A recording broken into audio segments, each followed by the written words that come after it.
Ok. Acum, voi citi primul text și mă voi ruga și o să mâncăm. Iacov 5, versetul 17. Ilie era un om supus același slăbiciuni ca și noi și s-a rugat cu stăruință. Iacov 5, versetul 17. Ilie era un om supus același slăbiciuni ca și noi și s-a rugat cu stăruință să nu plouă și n-a plouat deloc în țara 3 ani și 6 luni. Apoi s-a rugat din nou și cerul a dat ploaie și pământul și-a dat rodul. Amin. Hai să ne rugăm. Tată Ceresc, mulțumesc pentru această zi. Mulțumesc că putem să-ți cântăm, pentru că ne-ai mântuit, ne-ai iertat, putem să ne apropiem de tine. Și mulțumesc pentru cuvântul tău, care este o lumină pentru noi. Și în această dimineață, în aceste momente când vrem să auzim cuvântul tău, te rugăm, deschide-ne mintea, deschide-ne inima.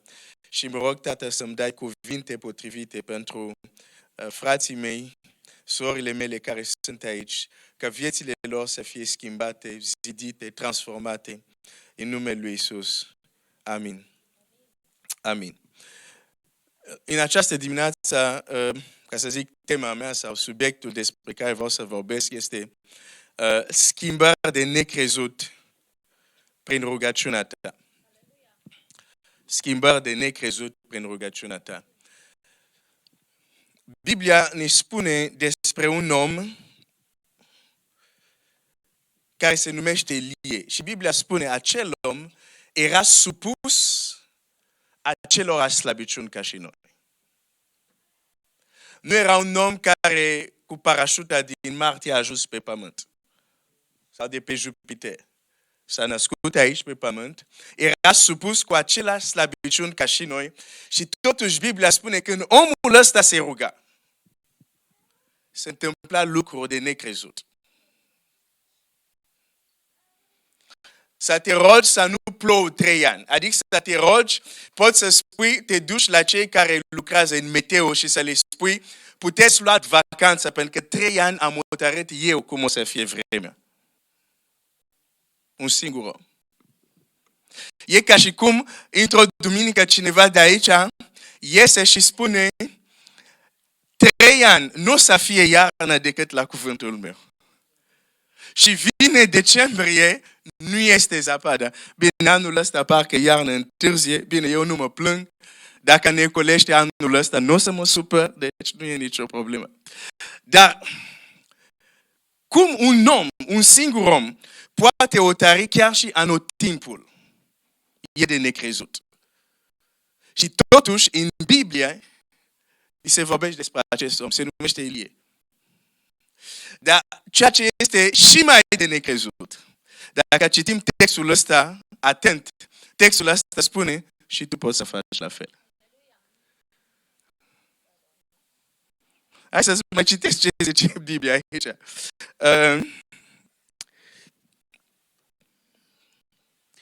Hai să citesc versetul 15. Rugăciunea făcută cu credință va mântui pe cel bolnav. Și Domnul îi va însănătoși. Și dacă a făcut păcate, îi vor fi iertate.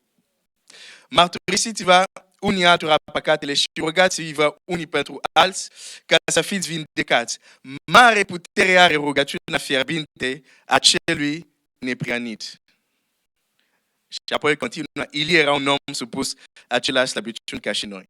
Deci, Ilie aici e dat doar ca un exemplu.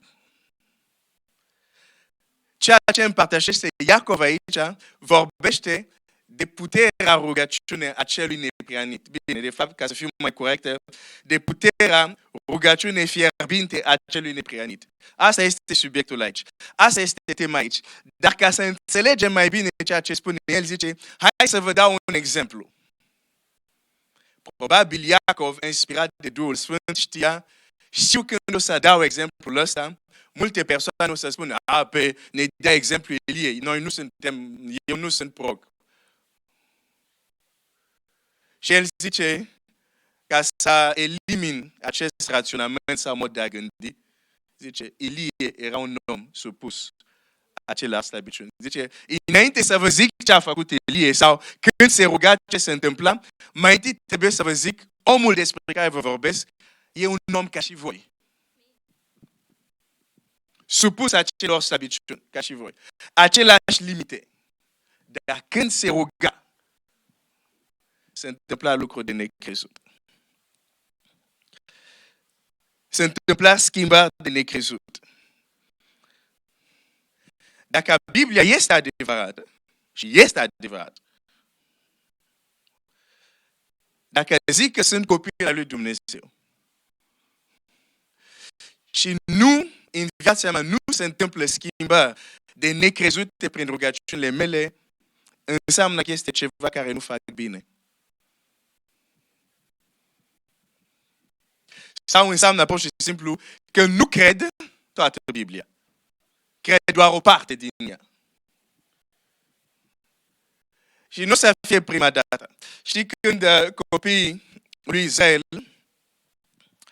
sau trebuia să intre în Canaan și Moise a trimit spionii, s-a întâmplat lucrul următor. S-au dus și au văzut roadele, au adus roadele țării și ei vin și spun, da, într-adevăr, țara care am vizitat-o este o țară bună, unde curge lapte și miere. Uitați chiar roadele. Cu alte cuvinte, când Domnul a zis, vă duc în țara unde curge lapte și miere, a avut dreptate. Uite, chiar fructele sunt aici și a avut dreptate. Dar apoi ei zic, dar noi nu putem lua țara. Pe același Dumnezeu care a zis, vă duc în țara unde curge lapte și miere, vor izgoni locuitori, e același Dumnezeu. Dar ei au ales să creadă o parte, da, curge lapte și miere, da, fructele sunt bune, dar noi nu putem lua țara, nu avem cum să luăm țara. Cu alte cuvinte, cuvântul lui Dumnezeu este adevărat într-o parte, dar este o parte care nu este adevărată. Și de multe ori trăim așa. Credem o parte din cuvântul lui Dumnezeu, zicem așa, asta, da, e în armonie cu rațiunea mea, e adevărat. Asta nu este în armonie, nu este adevărat. Bine, noi nu zicem că nu este adevărat. Zicem, asta a fost pentru ei. Dar e același lucru. Pentru că nu vrem să credem. Schimbarea de necrezute prin rugăciunea ta. O tragedie mare este să nu știm cine suntem. O tragedie mare este să nu fim conștienți ce poate face Dumnezeu prin noi. De multe ori ne uităm la eroi din Biblie și zicem ce extraordinar Dumnezeu a lucrat cu ei, ce aproape a fost ei de Dumnezeu. Am dorit și noi, dar undeva în mintea noastră zicem, dar eu nu pot, am prea multe limitări, am prea multe slăbiciuni și așa mai departe. Și ne uitam la ei ca și cum ei au fost niște supra-oamenii, dar nu erau. Erau oameni cu aceleași slăbiciuni ca și noi. Diferența însă, există o diferență. Diferența însă este că ei și-au dorit și au crezut că se poate. Ei și-au dorit și au crezut că se poate. Dacă ne gândim la ucenicul lui Elisei, gândiți-vă că el a stat cu Ilie un timp bun și acum Ilie trebuie să plece și când trebuie să se despartă, Ilie spune, ce vrei să-ți fac înainte să fiu rapid? Ce vrei? Și el spune un lucru, Elisei spune la Ilie, zice, uite, vreau să am o îndoită măsură de Duhul care este peste tine. Și ce îi spune Ilie? Ilie îi spune, greu lucru cer. Cer un lucru greu. Ceea ce cer tu nu este ușor. Să ai o îndoită măsură de Duhul care este peste tine. Nu este un lucru ușor. Dar apoi spune, totuși, dacă mă vezi, când voi fi luat, ți se va întâmpla. Dacă nu, nu se va întâmpla. Deci totul se referă dacă vezi sau nu. În fine, deci tot ce o să vedem după, tot ce va trăi Elisei, tot ce... Și nu numai că a crezut că se poate, a cerut lucrul acesta. Cu alte cuvinte, dacă el nu ar fi cerut îndoită măsură, nu ar fi avut-o. Domnul Iisus a zis, cereți și vi se va da. Dar noi nu știm să cerem. Pentru că nu credem, nici nu ne dorim. În mintea noastră zicem, nu, asta e pentru el, dar pentru mine este imposibil. Se numește necredință. Și din cauza asta, multe lucruri care Dumnezeu le vrea pentru noi, nu le putem trăi. Pentru că deja în mintea noastră zicem, este imposibil. Nici în visurile noastre cele mai bune, nici nu visăm. N-avem îndrăznală să visăm așa ceva. Și totuși Elisei zice, îndoită măsură, Elie zice, lucru care îl cer este greu. Mai știm să cerem lucruri grele. Lucruri grele, adică știi că asta este imposibil. Dar în același timp știi că cuvântul imposibil nu există la Dumnezeu.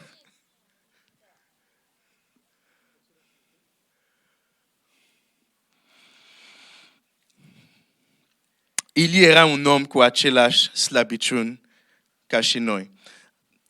Rugăciunea ta poate să facă mai mult decât crezi. Schimbări de necrezute. Adică poți să te rogi și la un moment dat, ce se întâmplă după ce te-ai rugat, spui, nu mă așteptam să fie chiar așa. Mi-amintesc că am stat o perioadă cu niște rude și, bineînțeles, atunci eram la liceu, am împărtășit Evanghelia cu ei, ei râdeau de mine, ei ziceau că sunt într-o sectă, că nu știu ce spun și așa mai departe. În fine. Deci nu au primit Evanghelia. Am vorbit cu vreo 4 din ei. Deci n-au primit. Toți erau mai mari ca mine. Și bineînțeles, vezi un copil care spune anumite lucruri, zice, nu știi ce spui. Ești într-o sectă, ți-au spălat creierul. Și, în fine. Dar după ce au respins, a fost o perioadă unde pur și simplu am fost condus să mă rog pentru ei, dar într-un mod diferit. Și că Biblia spune, cei care sunt conduși de Duhul lui Dumnezeu sunt copiii lui Dumnezeu. Avem nevoie să ne lăsăm condus de Duhul lui Dumnezeu. Și m-am rugat pentru ei. Și după ce a fost o perioadă așa de câteva zile, unde hai să zic, m-am rugat fierbinte pentru ei. Și după această perioadă, parcă Dumnezeu îmi zice, acum du-te și mai vorbește cu ei. Și reacția mea a fost, sunt același Glenn, e același Evanghelie, de ce m-aș duce să împărtășesc? Și totuși m-am dus, am vorbit cu ei, schimbări de necrezut. La fiecare dintre ei, deci am vorbit separat în 2 sau 3 zile, dar am găsit un moment să vorbesc cu fiecare separat și s-a terminat, toți l-au primit pe Domnul. Schimbări de necrezute. Și atunci spui, dar ce s-a întâmplat? Rugăciunea fierbinte a celui nepreanit are mare putere. Rugăciunea ta poate să facă mai mult decât crezi. Mult mai mult. Mult mai mult. O să mă duc acum într-un text în 1 Împărat 18.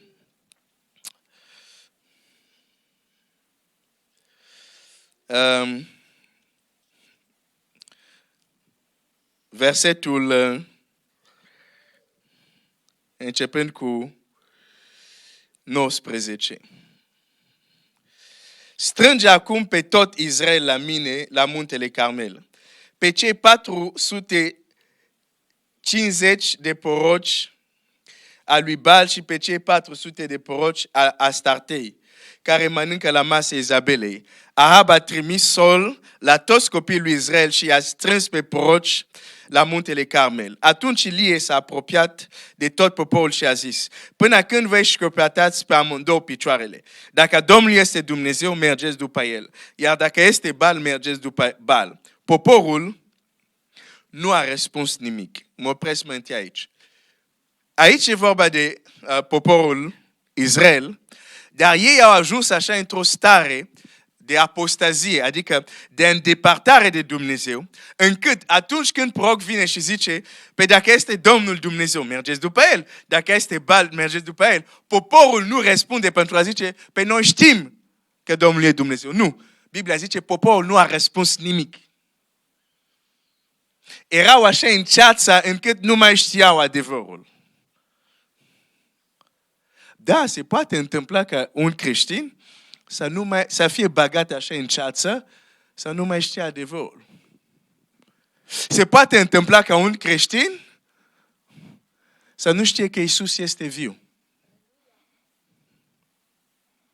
Să creadă că, nu, a fost și s-a dus la cer. Dar să nu știe că este viu și lucrează astăzi. Ieri am avut o întâlnire cu niște tineri și unii din ei nu erau, nu erau creștini, dar în fine, am făcut un test. Am zis așa: ok, cine aici a auzit vorbind despre Iisus? Toți au ridicat mâna, zic, pe normal, vine Crăciunul, cum să nu auzit vorbiți despre Iisus, da? Ok, și am zis, ok, ați auzit. Și apoi le-am pus întrebare, ok, cine dintre voi ați auzit că astăzi, în zilele noastre, Iisus a înviat un mort? Erau vreo 4 sau 5 mâini, când înainte era vreo 50. Și am zis, ați văzut, ați auzit, toți ați auzit despre Iisus, dar n-ați auzit de Iisus din Biblie. Ați auzit de un Iisus care s-a născut în iarnă și de-aia aveți cadou de Crăciun. Despre asta ați auzit. Dar acest Iisus nu o să vă ajute. Trebuie să auziți de Iisus care vindecă astăzi. Trebuie să auziți de Iisus care învie morți astăzi. L-am citit 3 poveste.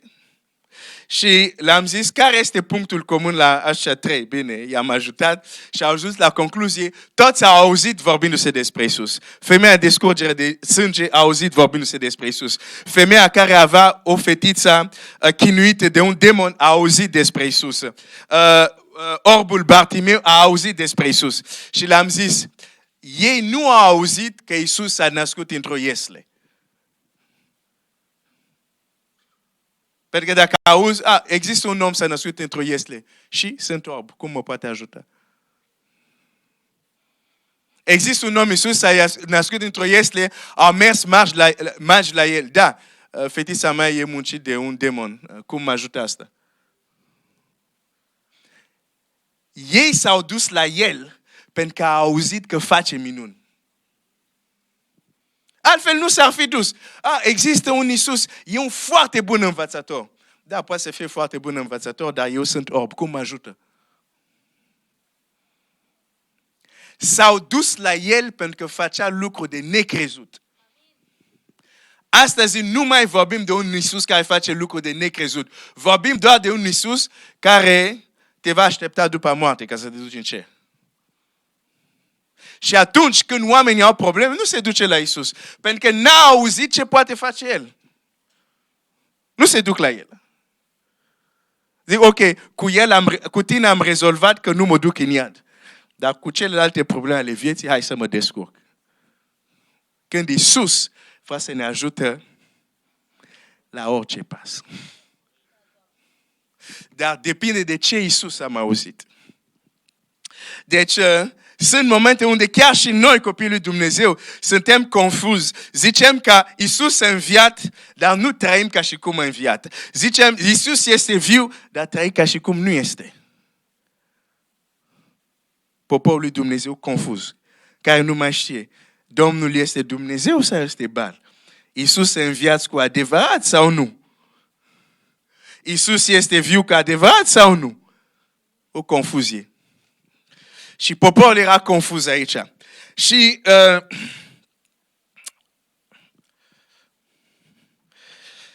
Poporul n-a răspuns nimic. Bun. Verset 22. Și Eli a zis poporului, eu singur am rămas din prorocii Domnului, pe când prorocii lui Baal sunt 450. Să ni se da 2 junci, așa am pronunțat bine, bine, voi ști ce înseamnă, niște tauri. Ei să-și aleagă un junc pe care să-l taie în bucăți și să-l pună pe lemne, fără să pună foc. Și eu voi pregăti celălalt junc și îl voi pune pe lemne fără să pun foc. Apoi voi să chemați numele Dumnezeul vostru și eu voi chema numele Domnului, Dumnezeu care va răspunde prin foc, acela să fie adevăratul Dumnezeu, și tot poporul i-a răspuns, bine. Și ce face Silia aici? Zice, ok, eu vă zic că Domnul e Dumnezeu sau este Baal, nu răspundeți nimic, nicio problemă. Zice, uitați, ok, voi sunteți 450 proroci al lui Baal. Luați un taur, tăiați în bucăți, puneți pe lemn și eu voi face la fel. Și apoi zice așa, voi să vă rugați, să vedem ce se întâmplă, eu să mă rog, să vedem ce se întâmplă.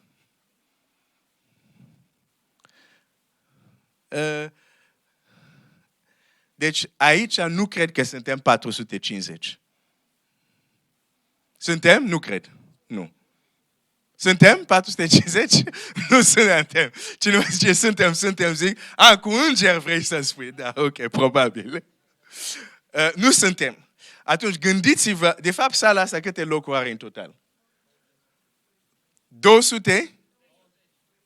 290. Cât?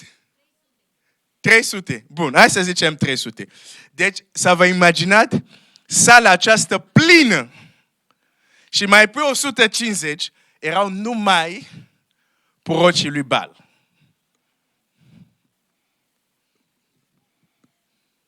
Și vine Ilie, zice, ok, voi toți, deci e o mulțime de 450, zice, luați, voi toți 450, rugați-vă, chemați Dumnezeul vostru. Eu să mă rog, să vedem ce se întâmplă.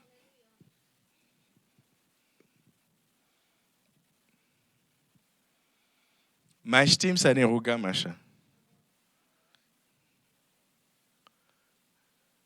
Nu să ne rugăm doar pentru a mulțumi pentru mâncare, că știi imediat ce se întâmplă după. Zici amin și încep să mănânci. Nu să aștept niciun start să apare un înger să zică acum pot să mănânc. Nu. Zic, Doamne, îți mulțumim și de obicei la masă ne rugăm repede. Doamne, îți mulțumim pentru mâncarea aceasta. Amin. Hai să trecem la treburile serioase. Nu, e bine. Trebuie să mulțumim la masă. E un mod de rugăciune foarte bine. Da? Sau multe alte rugăciuni care au rolul lor, sunt importante, dar nu sunt rugăciuni care cer că Dumnezeu să-și arate puterea. Dar rugăciune despre care vorbesc aici e când te rogi și știi, după ce mă voi ruga, se va întâmpla ceva de necrezut.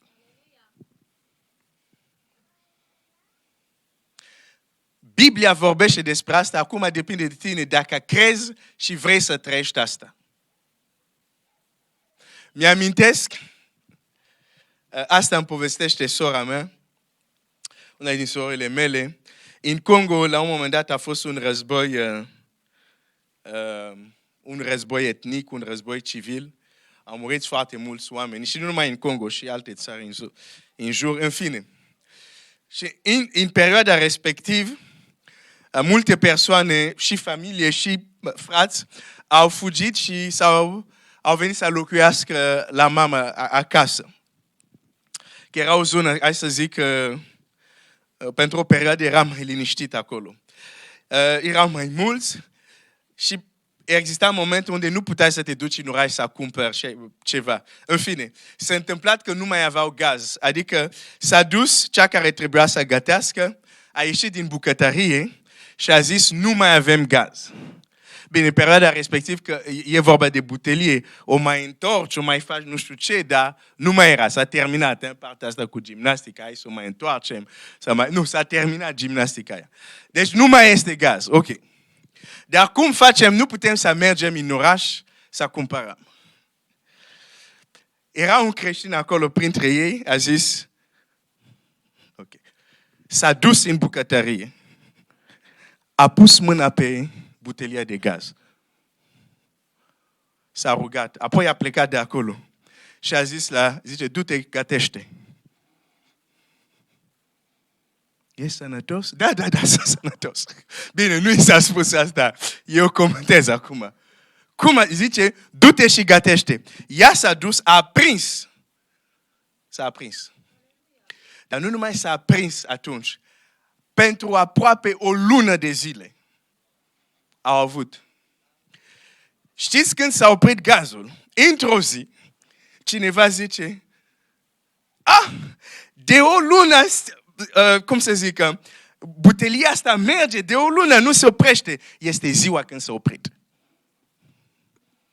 Că Dumnezeu probabil a zis, ok, fac după credința ta. Vrei să se oprească? Nicio problemă. La fel cum am deschis, pot să închid. Ok? Schimbare de necrezute prin rugăciunea ta.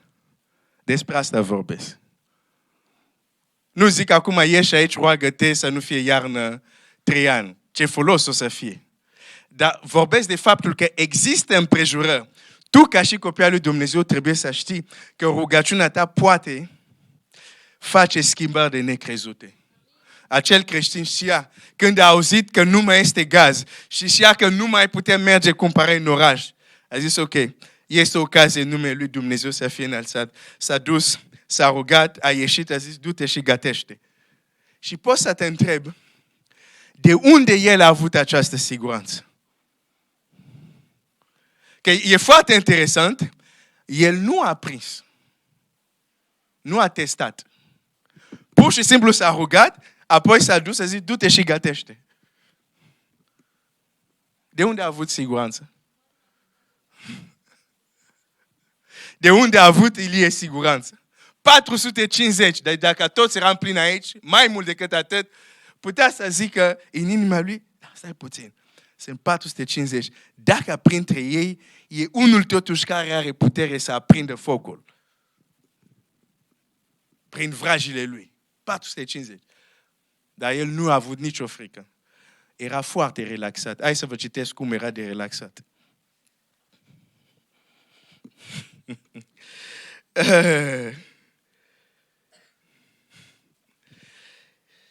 Ilie a zis, versetul 25, versetul 25, a zis prorocii lui Baal, alegeți-vă un junc din cei 2, pregătiți-l voi întâi, că sunteți mai mult și chemați numele Dumnezeul vostru, dar să nu puneți foc. Deci, începeți. Versetul 26. Ei au luat un junc pe care l-au tăiat și l-au pregătit. Și au chemat numele lui Baal de dimineața până la amiază, zicând, Baale, auză-ne. Dar nu s-a auzit nici glas, nici răspuns și sărau împrejurul altarului pe care îl făcuseră. La amiază, Ilie și-a batut joc de ei și a zis, strigat mai tare, fiindcă este Dumnezeu, se gândește la ceva, sau are treabă, sau este în călătorie, sau poate că doarme și se va trezi. Era așa de relaxat că facea glume pe ei. Râdea, zice, ei sara sus, ei strigau. Ilie nu era de genul, cât de mult sar, poate cumva unul din ei va sari, va striga așa bine că și balul lor va aprinde. Pentru că când ei se închină la idol, Pavel zice, nu la idol, dar în spate idolilor sunt demoni, adică sunt ființe. Poate una din ființele astea va face ceva. Nu. Ilie e foarte relaxat, face glume. Se uită la ei și zice, nu strigați, frate, mai strigați. Hai, mai strigați. Doamne, e în călătorie, s-a dus în Constanța, poate trebuie să strigați mai tare. Poate doarme, ride de ei. Pentru că știe, voi nu aveți cum. Adică Dumnezeul vostru, Dumnezeii voștri, cu Dumnezeul meu, nu există nicio șansă pentru voi.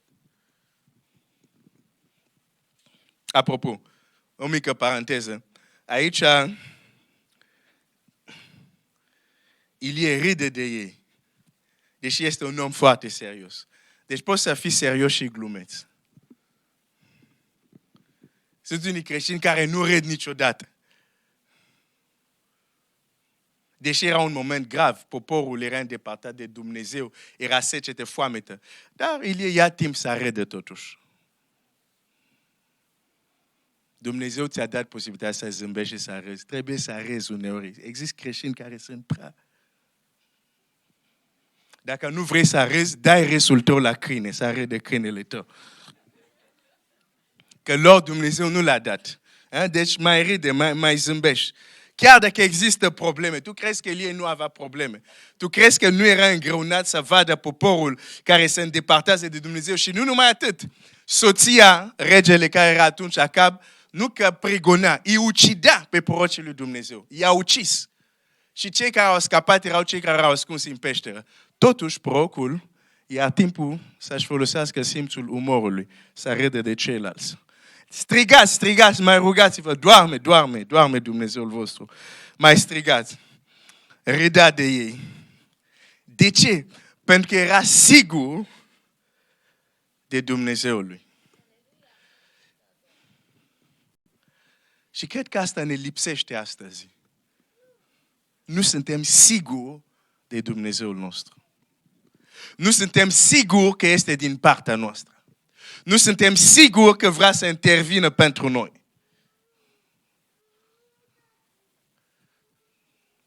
Știți, toți oamenii care au alergat la Domnul Iisus, toți, adică cei măcar care este scris, când s-au dus la Domnul Iisus, niciodată, adică când s-au dus la El, mereu au strigat, cum să zic, necazul lor și s-au așteptat la ajutorul lui. De ce? Pentru că erau convins că putea și era singura lor șansă. Ai nevoie să fii convins că El poate și că e singura ta șansă. Pentru că atunci când știi că El poate și că e singura ta șansă, o te rogi altfel. Dar când nu ești convins, sau știi că da, El poate, dar mai am și alte opțiuni, o să te rogi fără credință. Avem nevoie să fim siguri de Dumnezeul nostru. Ok, la miază s-a bătut joc de ei, versetul 28, se pare că ei au auzit instrucțiunile lui Ilie, că la versetul 28 Biblia zice, ei au strigat mai tare. El zice, strigați mai tare că Doamne, hai prost, hai să strigați mai tare că Doamne. Da? Au strigat mai tare și de obiceiul lor și au făcut tăieturi cu sabie și sulițe până a curs sângele pe ei. Când a trecut amiaza, cum zici, citit asta? A iurat, așa, până în clipa când se aduce jertfa de seară, dar nu s-a auzit niciun glas, niciun răspuns, niciun semn de luare aminte. E trist că noi creștini ne rugăm și se întâmplă exact asta. Niciun glas, niciun semn, nimic. Acum nu vorbesc de ei, vorbesc de noi. Când ne rugăm și nu se aude niciun glas, niciun semn, nimic. Nu este bine. Înseamnă modul cum ne apropiem de Dumnezeu. Știu că sunt momente când Dumnezeu tace, știu. Dar când devine un obicei, adică tot timpul când te rogi, niciun semn, niciun răspuns, nimic, nu e normal.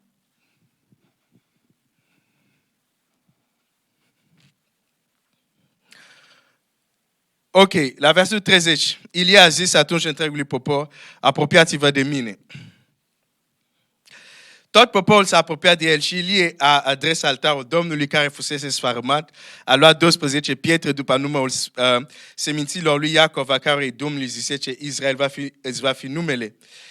a zidit cu pietrele acest altar în numele Domnului, a făcut împrejur altar un șanț în care încapau 2 măsuri de sămânță. A așezat apoi lemnele, a tăiat junchiul în bucăți și l-a pus pe lemne. Apoi a zis, umpleți 4 vedri cu apa și versați-le pe ardere de tot și pe lemne. Și au făcut așa. Apoi a zis, mai faceți lucrul acesta odată. Și l-au mai făcut odată. Apoi a zis, mai faceți a 3-a oară. Și au făcut și a 3-a oară. Apa curgea în jurul altarului și a umplut cu apa și șanțul. Și ce face Elia aici? La început, când a provocat această întâlnire, le-a zis, hai să facem așa. Luați, tăiați, rugați-vă, nu puneți foc. Și eu o să iau, o să tai, o să mă rog și o să vedem ce se întâmplă. Nu a vorbit de apă. Dar când vine rândul lui, se uită la prorocii lui Baal. Se uită la poporul. Se uită la taurul lui. Zice, nu. Ca să le arate cine e Dumnezeu, Dumnezeu nu pot să-i dau același provocare care a avut Baal. La Dumnezeu trebuie să ridicăm dificultatea.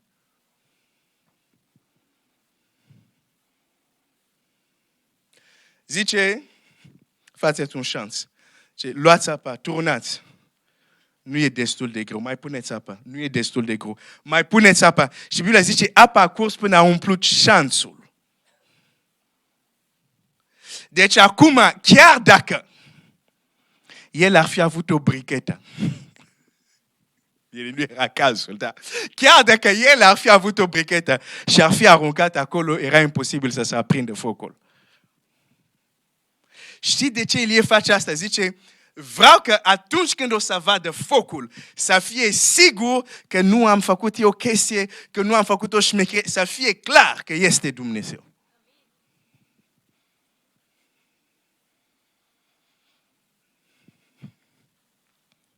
Nu, sunt momente unde trebuie să ne dorim, să ne rugăm că Dumnezeu să facă lucru unde nimeni să nu mai comenteze. Unde nimeni să nu zică, ba, există o explicație, poate Elie avea o brichetă, poate avea... Nu. Să intervine Dumnezeu și să închide gura tot dușmanii lui.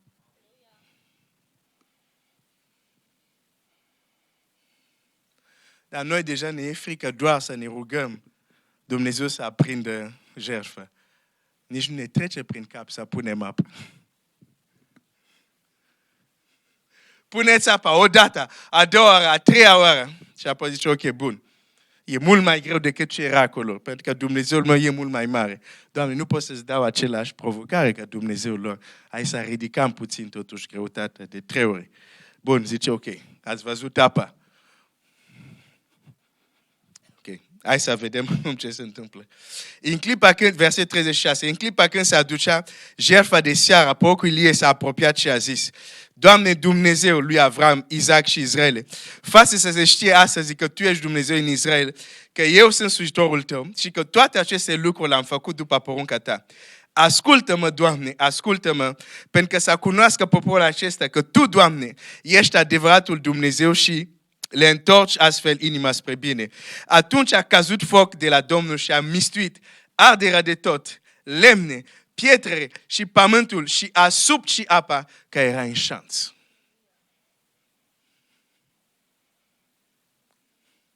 Schimbare de necrezut.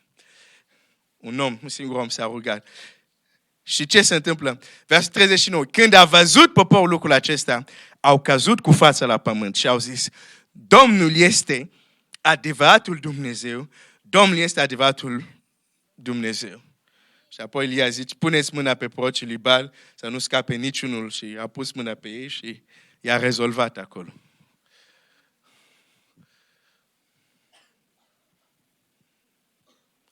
S-a produs o schimbare extraordinară.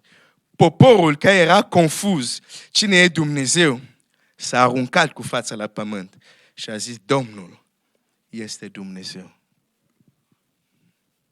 La rugăciunea unui om, Elie. Despre care Iacov ne spune, este un om cu același slăbiciuni ca și noi. Fiecare dintre noi, la un moment dat, ne confruntăm cu situații care ne depășesc. Și în loc să apelăm la Dumnezeu, în loc să ne încredem în Dumnezeul nostru, în loc să zicem, indiferent de dificultate, la tine nimic e cu neputință, și să ne rugăm cu această credință, suntem confuzi. Suntem plini de îndoială.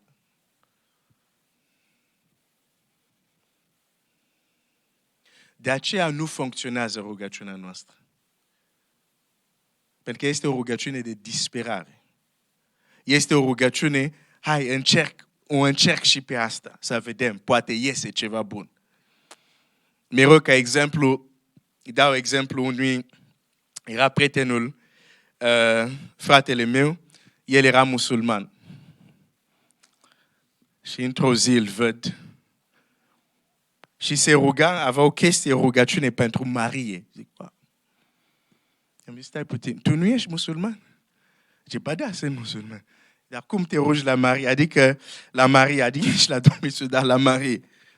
Și zice, Glenn, când am prea multe probleme, mă rog la orice Dumnezeu care pot. Cel mai tare să rezolve.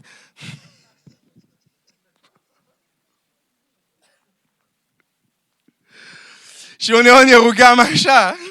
Zicem, ok, nu avem nicio speranță. Hai totuși să mă rog. Hai totuși să fac așa. Poate. Dar nu la astfel de rugăciuni Dumnezeu răspunde. Asta e problema noastră. De aceea, deși ne rugăm, nu avem rezultate. Pentru că ne rugăm de genul, hai să încerc, poate merge. Cum se ruga și el. Am încercat la Allah, n-a mers.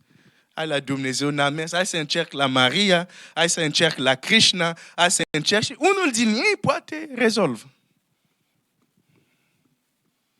Cu această atitudine, rugăciunea noastră nu să producă schimbări necrezute.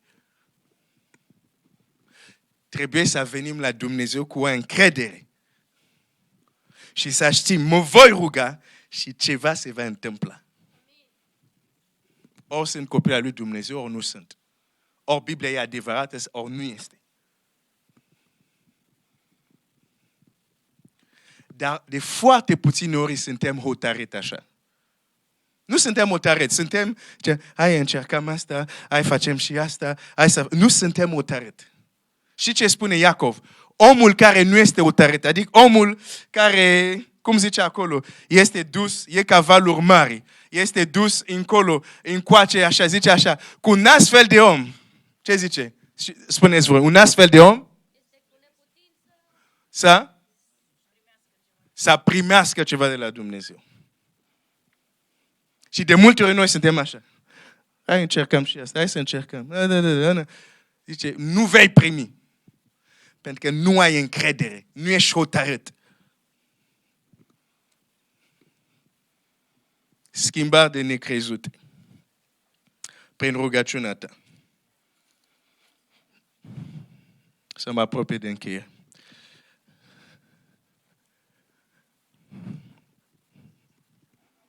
Cum să fac să am o astfel de încredere? Pentru că o astfel de încredere nu pot să o forțez. Ori o ai, ori nu o ai. A fi sigur cum era sigur Elie aici. Sau a fi sigur cum apostol sau alți copii al lui Dumnezeu au fost siguri în situația lor că se va întâmpla ceva, nu e chestie care pot să o mimezi. Ori ai încredere neclintită, ori nu o ai. Cum să ai această încredere neclintită? Pentru că acolo începe totul. Să fii sigur că ești sigur, că ești sigur, că ești sigur. Sûr d'être sûr, d'être sûr, d'être sûr, d'être sûr. Dacă ne uităm la viața lui Elie, o să vedem că această neîncredere, această încredere care el o avea, neclintită, era pentru că acest om este un om care a luat timp. Și o să repet asta de 3 ori. A luat timp să stea singur cu Dumnezeu.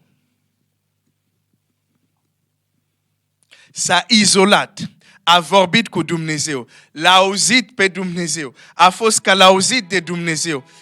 Și acest om, când nu era încă nimeni, înainte să ajungă în fața celor 450 de proroci al lui Baal, când era singur acolo la Cherit, acest om a văzut puterea lui Dumnezeu.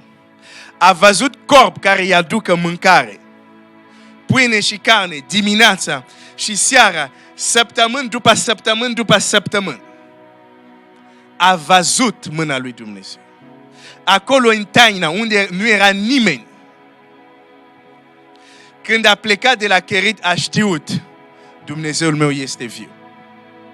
A ajuns la Vaduvă, pentru că după Cherit se duce la Sarepta. Nu mă mai duc să citești, cunoști Biblia. Se duce acolo și acolo este această minune. Nu mai era doar un pic de făină și pentru mult timp au avut. Și Dumnezeu a făcut asta în Congo, în casa mamei mele. Puțin gaz, dar mult timp Dumnezeu a multit. E același Dumnezeu, nu s-a schimbat. Și acolo în casa femeii, copilul moare. Și femeia zice, copilul meu a murit. Și Ilie zice, dam copilul tău. Ia copilul în brațe, se duce în camera de sus, închide ușa. Zice, Doamne, vei necăji această femeie care m-a primit. Să se întoarcă sufletul copilului. Și el a văzut un lucru de necrezut. Până acum nu se întâmplase în Biblie. Cineva care s-a dus în locuința morților, care se întoarce. Tu poți să faci rugăciuni care nimeni nu le-a făcut până acum și Dumnezeu să asculte. Și pleacă de acolo. Acum este în fața prorocii lui Baal, pe normal că are siguranță. Când era singur la Cherit, a văzut Dumnezeu. Când era singur în camera de sus cu un mort, a văzut Dumnezeu. Când se vede cei 450, nu poate decât să râdă. Zice, să se aprinde un foc, nu e nimic. Am văzut un mort care a venit la viață, un foc, nu este nimic. Problema noastră este că nu am fost în taină să vedem ce poate face Dumnezeu. Și atunci, în viața de zi cu zi, când avem greutăți, ni se par mai mari decât Dumnezeu. Singurul mod pentru noi să avem o credință neclintită și adevărată, va trebui ca aici să fim văzut ceva mai mare decât ce vom întâlni acolo. Vă amintiți de David? Era doar un copil. Și totuși nu s-a temut în fața lui Goliat. Nu pentru că el, nu știu, era cel mai bun teolog sau... Nu. Nu s-a temut de Goliat pentru că atunci când el era singur, s-a întâlnit cu leu. Când era singur, s-a întâlnit cu ursul. Când l-a văzut pe Goliat, a zis, o să mă duc să mă bat cu el, o să mă duc. Și Saul zice, nu, ești prea mic. Și David zice, stai să-ți povestesc ceva. Eram singur, a venit ursul, a venit leul. Dumnezeu care m-a scăpat de ghearele leului, de laba ursului, mă va scăpa și de filisteanul acesta. Dacă nu iei timp să fii singur cu Dumnezeu și să vezi ce poate face Dumnezeu, nu vei avea credința. Vei imita credința, dar nu vei avea. Siguranța despre care am vorbit această, nu o vei avea. trebuie să iei timp să stai singur cu Dumnezeu. Și vor fi momente unde Dumnezeu își va arăta puterea. Și o să zic, dar Dumnezeu poate să facă asta. Și o zic, da, știu că poate, am experimentat asta.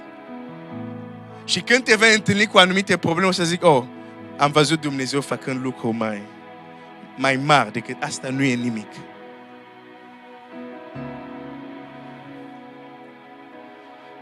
Problema, ne rugăm, dar nici nu ne așteptăm Dumnezeu să se coboare acolo unde ne rugăm. Nu ne așteptăm la nimic. Așteptăm doar să spunem cuvinte, să terminăm și să plecăm. Mi-amintesc, erau momente și mie este dor, nu mi se mai întâmplă, dar erau momente când mă rugam, aveam ochii închiși și deschideam ochii. De ce? Pentru că se întâmpla un fenomen ciudat. Ploua pe mine și ziceam, dar sunt în casă, cum să plouă pe mine? Dar ploua pur și simplu. Și când deschideam ochi, bineînțeles că nu ploua. Era Dumnezeu. Era momente când mă rugam, eram singur acolo și dintr-o dată simt un parfum în cameră, zic, de unde vine parfumul acesta? Și nu am mai simțit acest parfum. Era Dumnezeu. O soră îmi povestea, zice, Glenn, mi s-a întâmplat ceva. Era soția pastorului unei biserici când locuiam în Franța, zice, într-o zi mă rugam, eram așa concentrată și la un moment dat, Glenn, când am deschis ochii, nu mi-a venit să crez, pluteam în aer.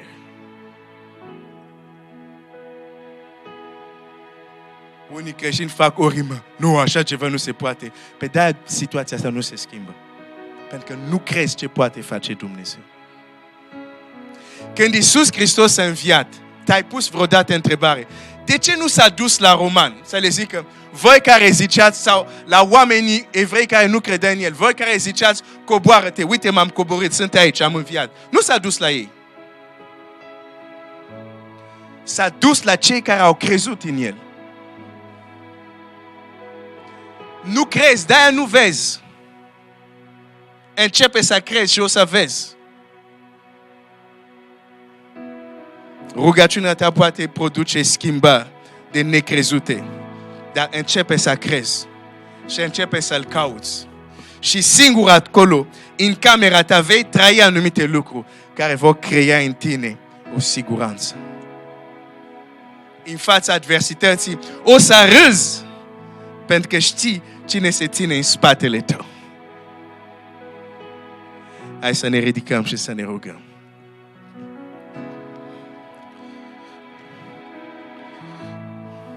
Aș vrea să dau posibilitate să te rogi, să vorbești cu Dumnezeu. Poate să-i spui, Doamne, iartă-mă pentru că nu am crezut că mai poți face minuni astăzi.